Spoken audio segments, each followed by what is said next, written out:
Hi friends, welcome to market GM. நான் உங்கள் கணேஷ். எல்லாரும் எப்படி இருக்கீங்க ஃப்ரெண்ட்ஸ்? எல்லாரும் நல்லா இருக்கீங்களா? இன்னைக்கு இந்த வீடியோவை முழுமையாக பாருங்க. ஏன்னா இது ரொம்ப ரொம்ப முக்கியமான ஒரு வீடியோ.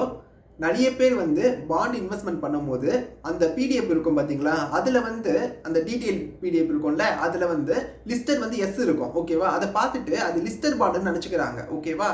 இது ஒரு தவறான புரிதல். இது ரொம்ப முக்கியமான ஒரு விஷயமும் கூட. ஏன்னா நீங்கள் லிஸ்டட் நினச்சி அன்லிஸ்டட் பாண்டில் இன்வெஸ்ட்மெண்ட் பண்ணிட்டீங்கன்னா உங்களால் அந்த பாண்டை வித்துட்டு வெளியே வர முடியாது. ஸோ பாண்ட் இன்வெஸ்ட்மெண்ட் பண்ணதுக்கு முன்னாடி இந்த வீடியோவை முழுமையாக பாருங்கள். இந்த வீடியோ கொஞ்சம் லென்த்தியாக தான் இருக்கும். ஒரு 16-17 நிமிஷம் இருக்கும். இருந்தாலும் இந்த வீடியோ நீங்கள் முழுமையாக பார்த்தீங்கன்னா கண்டிப்பாக உங்களுக்கு பயனுள்ளதாக இருக்கும் ஃப்ரெண்ட்ஸ். இப்போ நான் ஸ்க்ரீன் ஷேர் பண்ணி உங்களுக்கு எக்ஸ்பிளைன் பண்ணுறேன். லிஸ்டட் பாண்டுனா என்ன, அன்லிஸ்டட் பாண்டுனா என்னன்னு ஒரு நோட் பேரை பயன்படுத்தி உங்களுக்கு நான் எக்ஸ்பிளைன் பண்ணுறேன். ஃபஸ்ட்டு இந்தியாவில் பாண்டை எப்படி இஷ்யூ பண்ணுவாங்கன்னு பார்த்துடலாம். இந்தியாவில் 2 மெத்தடில் பாண்டை இஷ்யூ பண்ணுறாங்க. ஒன்று பப்ளிக் இஷ்யூ, இன்னொன்று ப்ரைவேட் பிளேஸ்மெண்ட்டுன்னு சொல்லுவாங்க. இந்த பப்ளிக் இஷ்யூ என்பது எப்படி ஷேர்ஸில் நமக்கு ஐபிஓ இஷ்யூ பண்ணி அதுக்கப்புறம் லிஸ்ட் பண்ணுறாங்களோ அதே மெத்தட் தான். பாண்டை நம்மளுக்கு பப்ளிக் இஷ்யூ பண்ணுவாங்க, அதுக்கப்புறமா அதை லிஸ்ட் பண்ணுவாங்க. இங்கே லிஸ்டிங் என்பது மேண்டட்டரி ஆகிடுது. ஸோ நம்மளுக்கு பப்ளிக் இஷ்யூ பண்ணாங்கன்னா கண்டிப்பாக லிஸ்டிங் பண்ணி தான் ஆகணும். ஆனால் இந்த மெத்தடை இந்தியாவில் இருக்க 99% கம்பெனிங்க யூஸ் பண்ணாது. அதுக்கான முக்கியமான காரணம் என்னென்னா, இந்த மெத்தட் ரொம்பவே காஸ்ட் எக்ஸ்பென்சிவான மெத்தடு. கம்ப்ளைண்ட்ஸ் ஒர்க் அதிகமாக இருக்கும். அதே மாதிரி ரொம்பவே டிலே ஆகும். இப்போ பாண்ட் இஷ்யூ பண்ணதுக்கு ரீசனே அவங்க ஃபண்ட் ரைஸ் பண்ணதுக்காக தான். பட் இதில் ஈஸியில் அவங்களால அந்த ஃபண்டை ரைஸ் பண்ண முடியாது, டைம் நிறைய எடுக்கும். அதனால தான் இந்த மெத்தடை நிறைய கம்பெனிங்க ஃபாலோ பண்ணாது. ஓகேவா? 99% கம்பெனிங்க இந்த மெத்தடை ஃபாலோ பண்ணாது. அப்போ 99% கம்பெனிங்க ஃபாலோ பண்ணுற மெத்தட் எதுன்னு பார்த்தீங்கன்னா ப்ரைவேட் பிளேஸ்மெண்ட் தான். இந்த ப்ரைவேட் பிளேஸ்மெண்ட் மூலயமா பாண்டை இஷ்யூ பண்ணுவாங்க. யாருக்கு அவங்க இஷ்யூ பண்ணுவாங்கன்னு பார்த்தீங்கன்னா பாண்டு டிஸ்ட்ரிபியூட்டர்ஸ்னு சொல்லுவாங்க. அதாவது நம்ம கோல்டன் பை, இந்தியா பாண்ட்ஸ், இது எல்லாமே பாண்டு டிஸ்ட்ரிபியூட்டர்ஸ். இவங்களுக்கு பாண்டை டிஸ்ட்ரிபியூட் பண்ணுவாங்க. அதே மாதிரி பேங்க்குங்க, பெரிய பெரிய இன்ஸ்டிடியூஷன்ஸுக்கு இவங்களுக்கெல்லாம் பாண்டை அவங்க கொடுப்பாங்க. இது மூலயமா அவங்க ஃபண்டை ரைஸ் பண்ணுவாங்க. இந்த மெத்தட் பண்ணும்போது அவங்களுக்கு ரொம்பவே ஈஸியாக இருக்கும். ரொம்ப காஸ்ட் செலவாகாது, பணம் ரொம்ப செலவாகாது. அதே மாதிரி லிஸ்டிங் என்பது ஒரு ஆப்ஷனலான விஷயமா இருக்கும். ஸோ இது எல்லாமே அவங்களுக்கு ஒரு ஃபேவரபுளான ஒரு விஷயமா இருக்கிறதால இந்த மெத்தடை தான் 99% கம்பெனிங்க ஃபாலோ பண்ணுது. ஓகேவா? இப்போ இந்த விஷயத்தில் உங்களுக்கு கிளியராக இருக்கா? சரி, இப்போ லிஸ்டட் பாண்டுக்கு வரலாம். இப்போ கம்பெனிங்க நம்ம சொல்லும் போது இந்த கம்பெனி நமக்கு லிமிட்டட் கம்பெனியாகவும் இருக்கலாம், ப்ரைவேட் லிமிட்டட் கம்பெனியாகவும் இருக்கலாம். ஏன்னா சில நேரங்களில் ப்ரைவேட் லிமிட்டட் கம்பெனி கூட ப்ரைவேட் பிளேஸ்மெண்ட் மூலயமா பாண்டை இஷ்யூ பண்ணிவிட்டு அதுக்கப்புறமா அதை எக்ஸ்சேஞ்சில் லிஸ்ட் பண்ணிடுவாங்க. சரியா?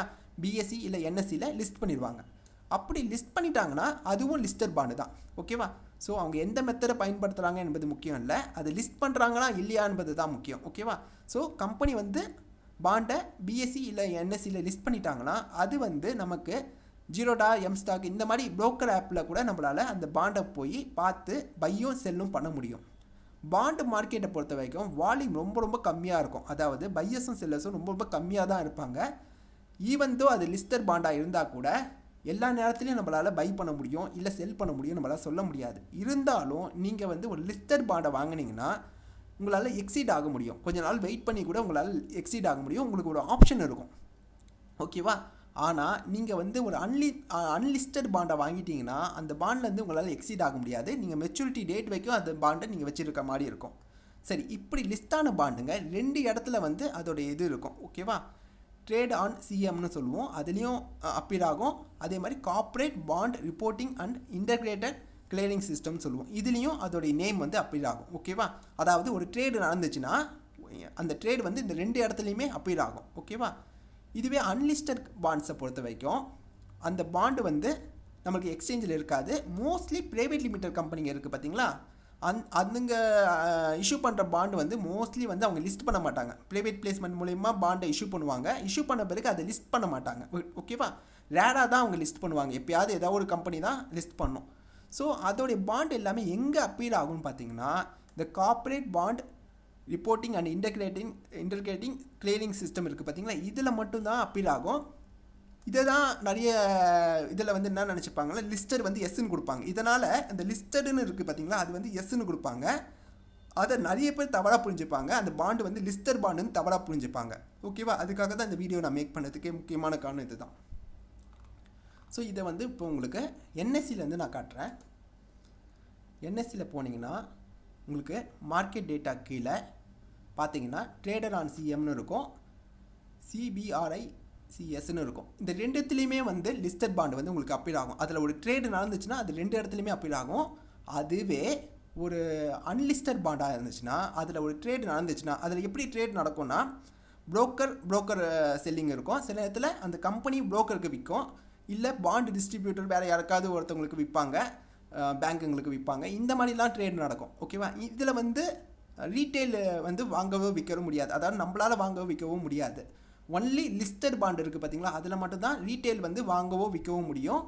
அன்லிஸ்டட் பாண்டில் யாரால் மட்டும்தான் வாங்க விற்க முடியும்னா ஒரு கார்ப்பரேட்ஸோடைய மட்டும்தான் முடியும். கார்ப்பரேட்ஸு, புரோக்கர்ஸு, அதே மாதிரி பேங்க்குங்க, இவங்களால் அதை வாங்கி விற்க முடியும். அதுவும் எக்ஸ்சேஞ்சில் அந்த ட்ரேட் நடக்காது, வெளியே நடக்கும் அந்த ட்ரேட். ஓகேவா? அந்த ட்ரேட் வந்து எங்கே ரிப்போர்ட் ஆகும்னா இந்த டேட்டா பேஸ், இது ஒரு வகையில் டேட்டா பேஸ் மாதிரி. ஓகேவா? இந்த சொன்ன பார்த்தீங்களா, இது வந்து ஒரு டேட்டா பேஸ் மாதிரி. இதில் அந்த ரிப்போர்ட்டாக மட்டும் ஆகும். ஓகேவா? அந்த ரிப்போர்ட்டிங் மட்டும் ஆகும். ஸோ இது வந்து ஒரு கம்ப்ளைண்ட்ஸ் செக் மாதிரின்னு வச்சுக்கோங்களேன். இது மட்டும்தான் அந்த விஷயத்தில் நடக்கும். சரி, இப்போ எந்தெந்த பாண்டெல்லாம் லிஸ்டட் பாண்டுன்னு நான் தெரிஞ்சுக்கணும்னு நீங்கள் நினச்சிங்கன்னா இங்கே கீழே போங்க. இந்த எக்ஸ்சேஞ்சில் NSE India.com இருக்குது பார்த்தீங்களா, இதில் கீழே போயிட்டு இதில் ஃபிக்ஸட் இன்கம் அண்ட் டெப்ட்னு இருக்குது பார்த்தீங்களா, இதை கிளிக் பண்ணுங்கள். இதில் செக்யூரிட்டிஸ் அவைலபிள் ஃபார் ட்ரேடிங்னு இருக்குது பார்த்தீங்களா, இதில் டெப்ட் இருக்குது பார்த்தீங்களா, இதை கிளிக் பண்ணுங்கள். இதில் டெப்ட்னு இருக்கா, இதை கிளிக் பண்ணுங்கள். இதில் ஃபஸ்ட்டு இருக்குது பார்த்தீங்களா, டெப்ட் இன்ஸ்ட்ருமெண்ட்ஸ் இருக்குது பார்த்தீங்களா, இதை கிளிக் பண்ணிங்கன்னா ஒரு எக்ஸல் வந்து உங்களுக்கு டவுன்லோட் ஆகும். இப்போ இந்த எக்ஸலை ஓப்பன் பண்ணிட்டோம். இதில் என்எஸ்சியில் லிஸ்டான எல்லா பாண்டோடைய டீட்டெயிலுமே இருக்கும். இப்போ நம்ம பிஎஸ்சியும் ஓப்பன் பண்ணிக்கலாம். ஏன் பிஎஸ்சியை நம்ம ஓப்பன் பண்ணுறோன்னு பார்த்தீங்கன்னா, நம்ம என்எஸ்சியில் லிஸ்டான பாண்டை வச்சு மட்டுமே பார்க்க முடியாது. ஏன்னா சில பாண்டுங்க பிஎஸ்சியில் மட்டுமே லிஸ்டான பாண்டுங்களும் இருக்கும். அதனால் இந்த லிஸ்ட்டையும் நம்ம எடுக்கணும். இதுக்கு எப்படி நம்ம எடுக்கணும்னு பார்த்தீங்கன்னா, BSEindia.comக்கு போயிடுங்க. அதில் மார்க்கெட்டுக்குள்ளே போங்க. மார்க்கெட்டில் டெப்ட்னு இருக்கும், இதில் கிளிக் பண்ணுங்கள். இதில் லிஸ்டட் செக்யூரிட்டிஸ் இருக்குது பார்த்தீங்களா, இதில் லிஸ்ட் ஆஃப் ப்ரைவேட்லி பிளேஸ்டு டெப்ட் இன்ஸ்ட்ருமெண்ட்ஸ்னு இருக்குல்ல, இதை ஃபஸ்ட்டு கிளிக் பண்ணிக்கோங்க. இதை கிளிக் பண்ணிங்கன்னா இங்கே சைடில் வந்து ஒரு சின்னதாக இருக்கும், ஒரு ஐக்கான் இருக்கும். அதை கிளிக் பண்ணிங்கன்னா உங்களுக்கு ஒரு எக்ஸல் ஓப்பன் ஆகிடும். அதை ஓப்பன் பண்ணி வச்சுக்கோங்க. திருப்பியும் அந்த டெப்டை கிளிக் பண்ணி அதில் லிஸ்ட் ஆஃப் டெப்ட் பப்ளிக் இஷ்யூஸ் இருக்குது பார்த்தீங்களா, இதையும் கிளிக் பண்ணிக்கோங்க. இதை கிளிக் பண்ணிங்கன்னா உங்களுக்கு இந்த மாதிரி வரும். நான் ஆல்ரெடி வந்து எடுத்து வச்சுருக்கேன். ஸோ பப்ளிக் பாண்டுங்களையும் நீங்கள் எடுத்து வச்சுக்கோங்க, வந்துடும் நம்மளுக்கு.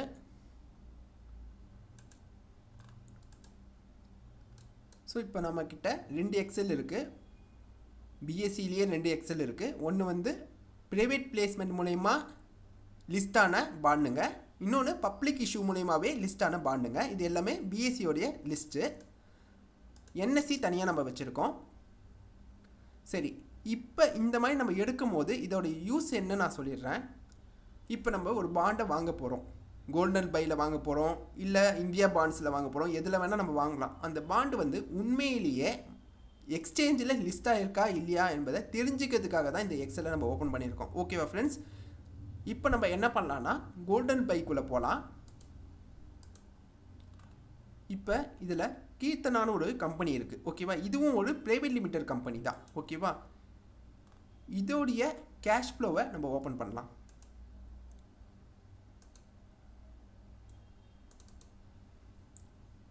இதோட கேஷ் ஃப்ளோவை நம்ம ஓப்பன் பண்ணிட்டோம். இதில் இந்த ஐடி இருக்குது பார்த்தீங்களா, இந்த ஐடியை எடுத்துக்கோங்க, இதை காப்பி பண்ணிக்கோங்க. காப்பி பண்ணிவிட்டு ஃபஸ்ட்டு என்எஸ்சியில் நம்ம சர்ச் பண்ணி பார்க்கலாம். ஃபஸ்ட்டு இது வந்து என்எஸ்சியோட எக்ஸலு, இதில் நம்ம சர்ச் பண்ணி பார்க்கலாம். இதில் நம்மளால் கண்டுபிடிக்க முடியல. நம்ம என்ன பண்ணலான்னா பிஎஸ்சியில் இருக்குது பார்த்தீங்களா, இந்த எக்ஸலில் போயிட்டு பார்க்கலாம். இதில் வந்து நமக்கு இது லிஸ்ட்டாக இருக்குது. கீர்த்தனான நேமோடைய லிஸ்ட்டாக இருக்குது பாருங்கள். இந்த பாண்டு வந்து நமக்கு லிஸ்டட் பாண்டு தான். உண்மையிலேயே இந்த பாண்டு வந்து லிஸ்டட் பாண்டு. ஓகேவா? இது வந்து நமக்கு பிஎஸ்சியில் லிஸ்ட் ஆகி இருக்குது. ஓகேவா? சரி, இப்போ நம்ம என்ன பண்ணலான்னா இதை வந்து பிஎஸ்சிக்கு போயிட்டு இந்த இடத்துல டிஃபால்ட்டாக ஈக்விட்டி இருக்கும், இதை வந்து டெப்ட் அதர்ஸில் வச்சுக்கோங்க. வச்சுக்கிட்டு இந்த நம்பர் இருக்குது பார்த்தீங்களா, இந்த ஐடி பேர் இருக்குது பார்த்தீங்களா, இதை நீங்கள் போட்டிங்கன்னா இங்கே உங்களுக்கு ஆட்டோமேட்டிக்காக வந்துடும். ஓகேவா? அந்த பாண்டோடைய டீட்டெயில்ஸ் எல்லாமே இங்கே வந்துடும் உங்களுக்கு. இதில் இங்கே ஒரு நம்பர் இருக்குது பார்த்தீங்களா, இந்த நம்பரை காப்பி பண்ணிக்கோங்க. காப்பி பண்ணிவிட்டு இப்போ நான் எம் ஸ்டாக்கை வச்சு உங்களுக்கு காட்டுறேன். இது நான் யூஸ் பண்ணது இப்போ எம் ஸ்டாக் யூஸ் பண்ணுறேன். நீங்கள் $0 கூட $0 இதே பண்ணி பார்க்கலாம். இதில் போயிட்டு நீங்கள் போட்டிங்கன்னா உங்களுக்கு அந்த பாண்டு வந்து உங்களுக்கு விசிபிளாக இருக்கும். ஓகேவா? இதில் போயிட்டு நீங்கள் பையும் பண்ண முடியும், செல்லும் பண்ண முடியும். உங்களுக்கு பையர்ஸ் அண்ட் செல்லர்ஸ் இதில் அவைலபிளாக இருக்காங்க. பாருங்கள், மார்க்கெட் டெப்த்தில் பார்த்தீங்கன்னா பையர்ஸும் இருக்காங்க, செல்லர்ஸும் இருக்காங்க. அப்போ இந்த பாண்டை நீங்கள் ஒரு வேளை வாங்கியிருந்தீங்கன்னா, ஒரு 10 பாண்டு வச்சுருக்கீங்கன்னு வச்சுக்கோங்களேன், அந்த 10 பாண்டை உங்களால் விற்றுட்டு எக்ஸீட் ஆகி வெளியே வர முடியும். ஸோ கீர்த்தனாவை நீங்கள் வாங்கி வச்சுருந்தீங்கன்னா உங்களால் எக்ஸீட் ஆகி வெளியே வர முடியும். சரி, இப்போ நம்ம வேற ஒரு பாண்டை நீங்கள் பார்த்தோம் ஒரு 2-3 நாளைக்கு முன்னாடி.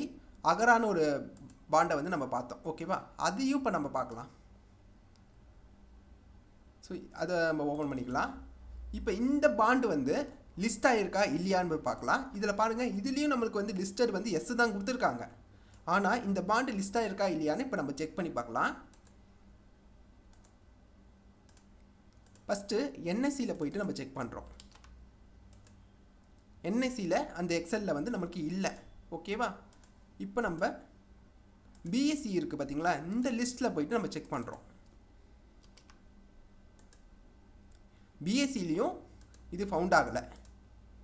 அப்புறம் பப்ளிக் பாண்டு இருக்குது பார்த்தீங்களா, அதுலேயும் சும்மா ஒரு வாட்டி நம்ம செக் பண்ணி பார்க்குறோம். ஸோ இது லிஸ்ட்டில் ஆகலை. அப்போ இந்த பாண்டு வந்து உண்மையிலேயே லிஸ்ட் ஆகாத ஒரு பாண்டு. இப்போ நான் சொல்ல வர்றது உங்களுக்கு புரியுதா? அப்போ இந்த பாண்டை ஒரு வேளை நீங்கள் வாங்கினீங்கன்னா உங்களால் எக்ஸீட் உங்களால் ஈஸியில் பண்ண முடியாது, ரொம்பவே உங்களுக்கு கஷ்டம். அதே மாதிரி இது ஒரு ப்ரைவேட் லிமிடெட் கம்பெனியாக வேறு இருக்கிறதால உங்களுக்கு வந்து ரிஸ்க் ரொம்ப அதிகம். நான் சொல்ல வர்றது உங்களுக்கு புரியுதா? ஸோ இதுதான் முக்கியமான விஷயம். இப்போ நீங்கள் இதில் போய் பார்த்தீங்கன்னா இது எல்லாமே லிஸ்டான பாண்டுங்க. இப்போ என்எஸ்சியில் மட்டும் எவ்வளோ பாண்டு லிஸ்ட்டாக இருக்குதுன்னு பார்த்தீங்கன்னா தோராயமாக 5360 பாண்டு வந்து நம்மளுக்கு லிஸ்ட் ஆகிருக்கு. கீழே கவுண்ட் வருது பார்த்தீங்களா? இதில் ஒரே கம்பெனியோட பாண்டே வந்து மல்டிபிள் டைம்ஸ் இருக்கும். இங்கே பார்த்தீங்கன்னா உங்களுக்கு தெரியும். இது ஏன்னா ஒரே கம்பெனி மல்டிபிள் மெச்சூரிட்டி டேட்டோட பாண்டை வந்து இஷ்யூ பண்ணுவாங்க. கூப்பன் பேயோட்டும் வந்து வேறு வேறையாக இருக்கும். ஓகேவா ஃப்ரெண்ட்ஸ்? பட் இது எல்லாமே லிஸ்டான பாண்டுங்க. இப்போ நம்ம பிஎஸ்சியில் போயிட்டு ப்ரைவேட் பிளேஸ்மெண்ட் மூலயமா லிஸ்டான பாண்டுகளோட எண்ணிக்கையை பார்த்தோம்னா நமக்கு அதிகப்படியான பாண்டுங்க வந்து பிஎஸ்சியில் மட்டுமே லிஸ்டானதாக இருக்கும். 16691 பாண்டுங்க. இந்த ஒரு லைன் ஃபஸ்ட் லைனை வந்து நான் விட்டுடணும், ஏன்னா அந்த லைனில் வந்து நம்மளுக்கு டைட்டில் இருக்குது. ஸோ இவ்வளோ பாண்டு வந்து லிஸ்ட் ஆகிருக்கு. இப்போ நம்ம கோல்டன் பைக்கு திருப்பி போகலாம். போயிட்டு வேறு பாண்டை கூட நம்ம சர்ச் பண்ணி பார்க்கலாம். கார்ப்பரேட் பாண்டு போயிட்டோம். இதில்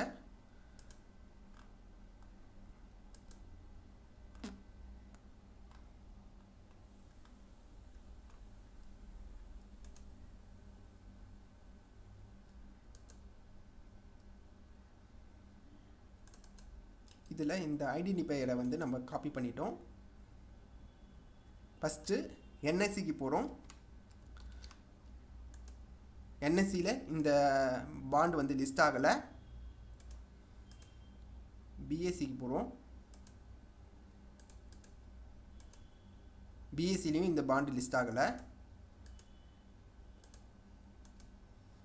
ஸோ இந்த பாண்டு வந்து நமக்கு லிஸ்ட் ஆகாத ஒரு பாண்டு. ஓகேவா?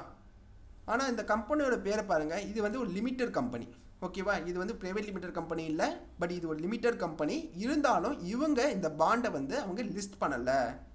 சரி, இப்போ கம்பெனி நேமை வச்சு நம்ம பார்க்கலாம். சில நேரங்களில் வந்து இந்த கம்பெனி ஒரு 10 பாண்டை இஷ்யூ பண்ணியிருக்கோம். ஓகேவா? அந்த 10 பாண்டில் ஒரு 2-3 பாண்டை வந்து லிஸ்ட் பண்ணியிருப்பாங்க, மீதி பாண்டை வந்து அவங்க லிஸ்ட் பண்ணாமல் விட்டுட்ருப்பாங்க. ஸோ அந்த மாதிரி சில நேரத்தில் இருக்கும். அதனால் அதையும் நம்ம செக் பண்ணி பார்க்கலாம்.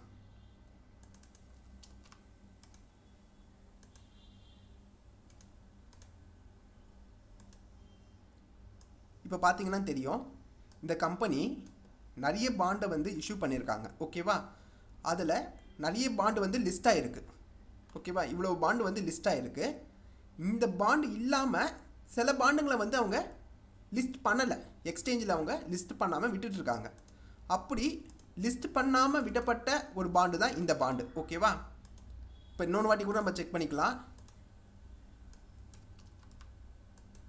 ஸோ நமக்கு இல்லை. அப்போ இந்த பாண்டை வந்து அவங்க என்ன பண்ணலான்னா லிஸ்ட் பண்ணலை. பட் இந்த கம்பெனி ஆல்ரெடி மற்ற பாண்டுங்களை லிஸ்ட் பண்ணியிருக்கு, பட் இந்த பாண்டை அவங்க லிஸ்ட் பண்ணலை. அப்போ இந்த கம்பெனியை வாங்கிறது வந்து ஓரளவுக்கு செக்யூர் தான். ஏன்னா இது ஒரு லிமிட்டட் கம்பெனி, நிறைய கம்ப்ளைண்ட்ஸ் செக் எல்லாமே இருக்கும். அந்த வகையில் இது ஓரளவுக்கு சேஃபான கம்பெனி தான். இருந்தாலும் உங்களால் வந்து எக்ஸீட் ஆக முடியாது. இப்போ நீங்கள் இந்த பாண்டை வாங்கிட்டீங்க, 1 லட்ச ரூபா போட்டு இந்த பாண்டை வாங்கிட்டீங்கன்னா நீங்கள் இந்த மெச்சூரிட்டி டேட் வைக்க நீங்கள் வச்சுருக்கணும். சில நேரங்களில் என்ன நடக்கும்னா, நீங்கள் வாங்கி கொஞ்ச நாள் பத்து கூட இந்த பாண்டு வந்து எக்ஸ்சேஞ்சில் அவங்க லிஸ்ட் பண்ணலாம். மேபி லேட்டாக கூட சில நேரத்தில் லிஸ்ட் பண்ணலாம். பட் அப்படி நடக்கலைன்னா நீங்கள் கடைசி வரைக்கும் இந்த மெச்சூரிட்டி டேட் வர வரைக்கும் நீங்கள் வச்சுட்டு தான் இருக்கணும். ஓகேவா, இப்போ கீர்த்தனாவுக்கு வந்து நம்ம எக்ஸீட் ஆக முடியும். நான் உங்களுக்கு காட்டினேன் ஒரு ப்ரோக்கர் ஆப்பில் எப்படி நம்ம எக்ஸீட் ஆக முடியும்னு உங்களுக்கு காட்டினேன். பட் இதில் அந்த மாதிரி நம்ம பண்ண முடியாது. இப்போ வேறு ஒரு பாண்டையும் நம்ம செக் பண்ணி பார்க்கலாம்.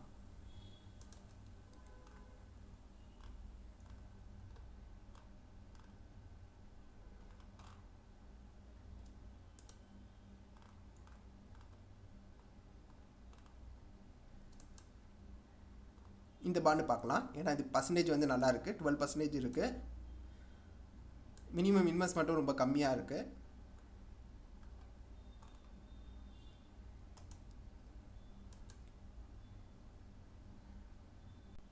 இப்போ இந்த ஐடென்டிஃபையரை காப்பி பண்ணி நான் இந்த 2 எக்ஸலில் செக் பண்ணி பார்க்க போகிறேன்.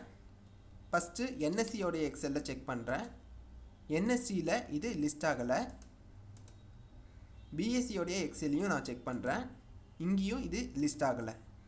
ஸோ இந்த பாண்டு வந்து ஒரு லிஸ்ட் ஆகாத பாண்டு. ஓகேவா, இப்போ இந்த நேம் இருக்குது பார்த்தீங்களா, இந்த நேமை வச்சு நம்ம சர்ச் பண்ணி பார்க்கலாம். முன்னாடி நம்ம ஒரு பார்த்தோம் பார்த்தீங்களா, அந்த கம்பெனி மாதிரி இதையும் நம்ம சர்ச் பண்ணி பார்க்கலாம். ஃபஸ்ட்டு என்எஸ்சியில் செக் பண்ணுறேன். என்எஸ்சியில் இந்த கம்பெனி லிஸ்ட் ஆகலை. இந்த கம்பெனியோட எந்த ஒரு பாண்டுமே லிஸ்ட் ஆகலை.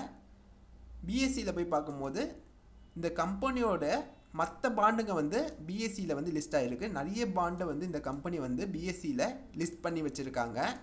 ஆனால் இவங்க வந்து இந்த பாண்டை, இப்போ நம்ம பார்க்குற இந்த பாண்டை அவங்க லிஸ்ட் பண்ணலை. ஓகேவா, இதனால் என்ன ஒரு பிரச்சனை வரும்னா, உங்களால் இந்த பாண்டை வாங்கிட்டிங்கன்னா நீங்கள் இந்த பாண்டை விற்றுட்டு வர்றது வந்து உங்களுக்கு ஆல்மோஸ்ட் வந்து பாசிபிள் கிடையாது. நீங்கள் மெச்சூரிட்டி டேட் வரைக்கும் இந்த பாண்டை வந்து வச்சுட்டு இருக்க மாதிரி இருக்கும். ஓகேவா, ஸோ 2028 அக்டோபர் 30 வரைக்கும் இந்த பாண்டை நீங்கள் வச்சுருக்க மாதிரி இருக்கும். சப்போஸ் இந்த கம்பெனி வந்து ஒரு சேஃபான கம்பெனியா இல்லையான்னு நீங்கள் கேட்டிங்கன்னா, இது ஒரு லிமிட்டட்னு வருது. இந்த ஒரு பேர் வந்து லிமிட்டட் முடியுது. ஓரளவுக்கு கம்ப்ளைண்ட்ஸ் செக் எல்லாமே இந்த கம்பெனியில் இருக்கும். ஒரு ப்ரைவேட் லிமிட்டட் கம்பெனியாக இருந்தால் அந்தளவுக்கு அதில் கம்ப்ளைண்ட்ஸ் செக்கெல்லாம் இருக்காது. பட் இந்த ஒரு லிமிட்டடாக இருக்கிறதால ஆல்ரெடி இவங்க நிறைய பாண்டை லிஸ்ட்டும் பண்ணியிருக்கிறதால ஓரளவுக்கு கம்ப்ளைண்ட்ஸ் செக் வந்து இந்த கம்பெனியில் ஓரளவுக்கு நல்லா இருக்கும். இருந்தாலும் உங்களால் வந்து இந்த மெச்சூரிட்டி டேட் வரைக்கும் இந்த அமௌண்ட்டை வந்து இதில் ஹோல்டு பண்ணி வைக்க முடியும்னா இந்த பாண்டை நீங்கள் வாங்கலாம் ஃப்ரெண்ட்ஸ். இதுதான் நான் வந்து சொல்வேன். ஓகேவா, இப்போ இந்த கான்செப்ட் வந்து உங்களுக்கு புரிஞ்சிருச்சா? இங்கே வெறும் லிஸ்டடுன்னு கொடுக்கறதால அந்த பாண்டு எல்லாமே லிஸ்டட் பாண்டுக்கு கிடையாது. நம்ம இந்த 3 எக்ஸல்லையும் டவுன்லோட் பண்ணி அந்த 3ஐயும் வச்சு நம்ம செக் பண்ணி பார்க்கணும். அப்படி பார்த்தா தான் நமக்கு வந்து உண்மை என்னன்னு தெரியும். அது நல்ல பாண்டாக இருந்து அது லிஸ்டடாகவும் இருந்துச்சுன்னா உங்களுக்கு அது ரொம்ப நல்ல விஷயம். ஏன்னா உங்களால் அந்த பாண்டை வாங்கிட்டு ஃப்யூச்சரில் அதுலேருந்து எக்ஸீட் ஆகி வெளியே வர முடியும். இது நீங்கள் கோல்டன் பையில் பண்ணாலும் சரி, இல்லை இந்தியா பாண்டு இல்லை வேறு ஏதாவது புரோக்கர் கம்பெனியில் பண்ணாலும் சரி, இந்த ஒரு விஷயத்தை பார்த்து பண்ணுங்கள். இப்போ நீங்கள் ஜீரோடா இல்லைனா எம்ஸ்டாக் வச்சுருந்தீங்கன்னா, சப்போஸ் இந்த புரோக்கர் அக்கௌண்ட்டெலாம் நீங்கள் வச்சுருந்தீங்கன்னா, நீங்கள் என்ன பண்ணலான்னா ஜஸ்ட் இந்த மாதிரி எக்ஸலில் டவுன்லோட் பண்ணிவிட்டு இதிலிருந்தே வந்து நீங்கள் இந்த செகண்டரி மார்க்கெட் மூலியமாகவே பாண்டுங்களை வாங்கலாம். ஓகேவா, நீங்கள் வந்து கோல்டன் பை இல்லைனா இந்தியா பாண்டு இதுக்கு போகவே வேண்டிய அவசியமே இல்லை. எந்தெந்த பாண்டுங்களாம் எக்ஸ்சேஞ்சில் லிஸ்ட் ஆகுதோ இது எல்லாத்தையுமே நீங்கள் செக் பண்ணி பொறுமையாக செக் பண்ணி அந்த பாண்டுங்களை வந்து எந்தெந்த பாண்டுக்கெல்லாம் வந்து வால்யூம் அந்த பையர் செல்லர்ஸ் வந்து அவைலபிளாக இருக்காங்களோ அந்த பாண்டுங்களை வந்து நீங்கள் எக்ஸ்சேஞ்ச் மூலியமாகவே வாங்கலாம். ஓகேவா, இதை பற்றி எனக்கு தெரிஞ்ச விஷயங்களை உங்கள்கிட்ட நான் ஷேர் பண்ணிக்கிட்டேன். ஒரு சின்ன அனௌன்ஸ்மெண்ட்டு, நீங்கள் இந்த பாண்டு ரிலேட்டடாக இல்லைனா ஸ்டாக் மார்க்கெட் ரிலேட்டடாக இதான் கிளாஸ் பண்ணணும்னு நீங்கள் நினச்சிங்கன்னா என்னை நீங்கள் காண்டாக்ட் பண்ணலாம். என்னுடைய ஃபோன் நம்பரும் என்னுடைய மெயில் ஐடியும் வந்து நான் டிஸ்கிரிப்ஷனில் தரேன். வேறு ஏதாவது டவுட் இருந்தால் கூட நீங்கள் என்கிட்ட கால் பண்ணி நீங்கள் பேசலாம் ஃப்ரெண்ட்ஸ். ஓகேவா, சரி, இந்த வீடியோவை இதோட நான் முடிச்சுக்கிறேன் friends. Take care, bye by.